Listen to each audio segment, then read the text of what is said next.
What's up guys, welcome back to Destiny Updates. This week's Bungie Weekly update was recently released, so of course I'm covering that. The thing is, I actually missed last week's weekly update because I wanted to prioritize the Moon trailer analysis, and it took a lot of time to finish. Which, by the way, if you happen to have missed that one, please do check it out. I put a ton of work into it and it's being very well received. But anyways, to get it back on track, I'm going to quickly cover both of those updates in this one video, starting off with this week's. Deej begins by telling us that they've hired 3 new developers this week, and he briefly mentions the tour of Bungie that each new hire goes on. Towards the end of that segment, he said, "We think Destiny is looking good. Community response has certainly been humbling, but there's more heavy lifting to do. These additional hands make for lighter work." Next, he shows us an awesome piece of concept art, which I actually already showed in my last video, and then he does a quick run through saying, "Since we last chronicled our progress, we made a waterfall look more like a waterfall. We brought our combatants up to speed so that their appearance can keep pace with the evolving destinations they occupy. The tower was infused with new life from the city streets, and Ben Thompson's baby girl was born." So congrats to Ben. Now for the other things I just mentioned, the combatants being brought up to speed so that their appearance can keep pace with their evolving destinations. Does that just mean the destinations are evolving as they develop the game? Or could it possibly mean that the destinations will evolve in-game over time, and the combatants have to evolve along with them? Chances are he was just referring to the development of it, but who knows? After that, he said the tower was infused with new life from the city streets. Could that mean NPCs from the city coming up into the tower? Shops and vendors perhaps? I don't know, but it sounds pretty cool. Moving on to the location segment, he says, "The moon is very much on our minds of late. In the wake of the Moon trailer, there are still many nooks and crannies on its cratered surface that we can explore together, at least in words and pictures. A fresh batch of Moon concepts has been added to the Destiny gallery, including one that deserves a history lesson." Now the images he added to the gallery were all featured in my last video or in a previous video, but if you want to download them as a wallpaper or something, you can follow the link here in the weekly update. Let's continue on. Taking a look at what's known simply as the Moonbase, Sam Jones, lead environment artist, says, "The Moonbase is a mystery. The life spark of humanity has gone out." Let's continue on. Taking a look at what's known simply as the Moonbase, Sam Jones, lead environment artist, says, "The Moonbase is a mystery. The life spark of humanity has long gone out. It's now overrun by moon dust, meteors, and ghosts." So the ghosts part of that got me interested. At first I thought he was talking about a new combatant in Destiny, and who knows, perhaps it is. But I was thinking he could have just been talking about the ghosts of the humans that were once there, you know, like in a fictional sense, the lore of the place, not an actual in-game ghost. Deej goes on to say how in the first weekly update, they took us through the Hellmouth, showing us the Hive's fortress. They're not the only visitors to have left their mark on our celestial neighbor. You'll find our own footprints there as well. This week, Sam Jones is our guide for yet another lunar excursion. Now let's go through these images. First up, this very early piece of concept art for the Moonbase. Sam says this was one of the oldest ideas for a playable space in Destiny. It's been kicking around since 2009. That's a long time. Next is this postcard image for the Hellmouth once again, but he says that the Moonbase is actually hinted at here. I believe that's it over on the left side. This gives a sense of scale to the Hellmouth. We can see just how massive it is compared to the human structure. After that is this absolutely gorgeous piece of concept art. I really hope they release a high-res version of this piece for wallpapers and such. I just think it looks amazing. Then there's this piece, depicting the comms tower, the main focal point of the Moonbase complex.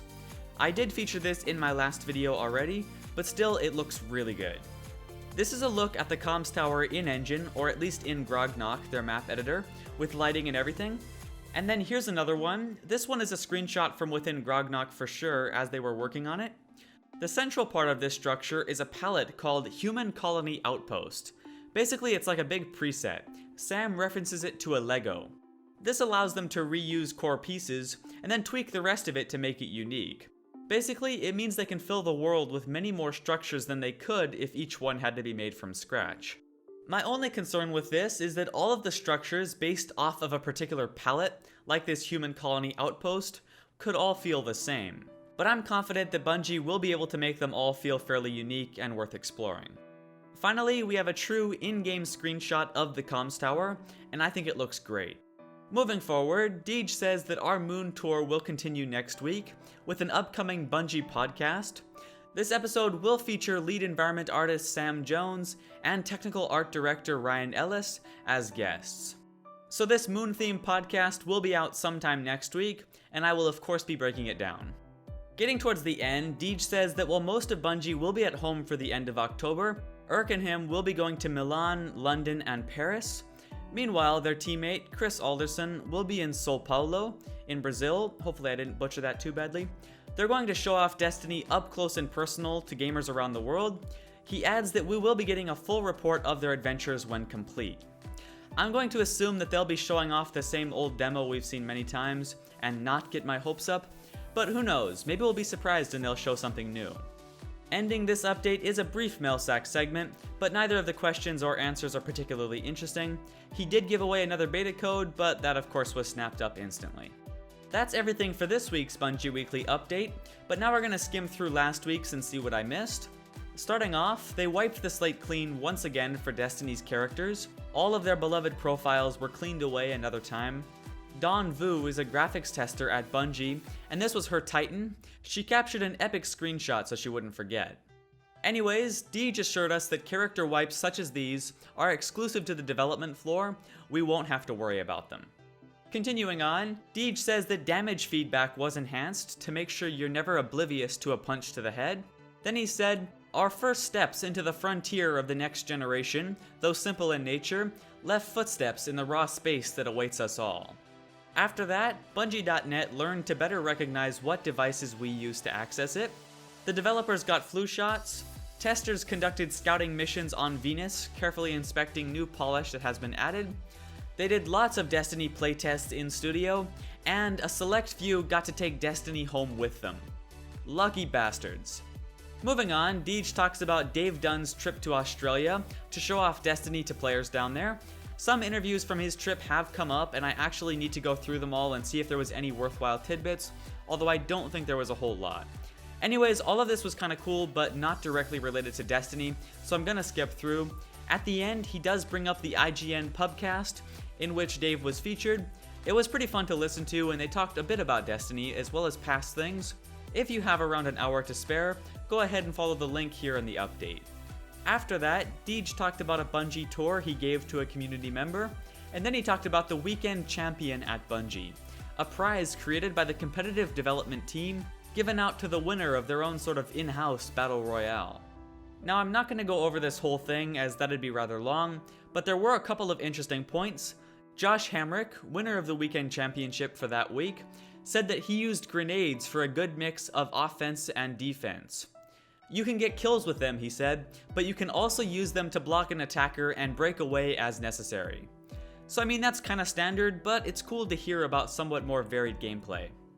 And then he also mentioned his gun of choice, a hand cannon called the Rambler Mark 33. He said, "It's big, loud, and blood red, aka perfect. While it requires patience, it allows me to hit hard enough to grab kills from fights in which I would not otherwise be involved." So there's a new hand cannon we have yet to see or hear about. It sounds pretty cool.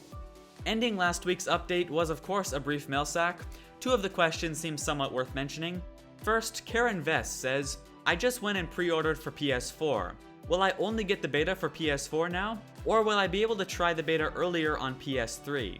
Deej answers, "When you redeem a beta code, you're doing nothing more than making a reservation to play. You still have a lot of time to decide which platform you'll select as the target for the download. For the time being, all you need to ask yourself is, do I want to be in the Destiny beta? All other concerns will be addressed later in their due time." Basically, if you're still confused, when you get your beta code, you redeem it on Bungie.net, which reserves you a slot in the beta as a whole. It has nothing to do with the platform you play on. Once the beta is released in early 2014, you'll get an email and will be able to choose any of the 4 platforms. And then the other question, asked by Verachi, was, how does one get to play the alpha? Deej linked to the careers page and says, "Alpha enrollment has a slightly steeper curve. Follow your dreams." So basically, none of us are going to be able to play the alpha. But anyways, that brings us to the end of both weekly updates. Once again, I'm sorry for being late, I just thought that big analysis was more important. I hope you guys enjoyed the video, thank you very much for watching, and I'll see you in the next update.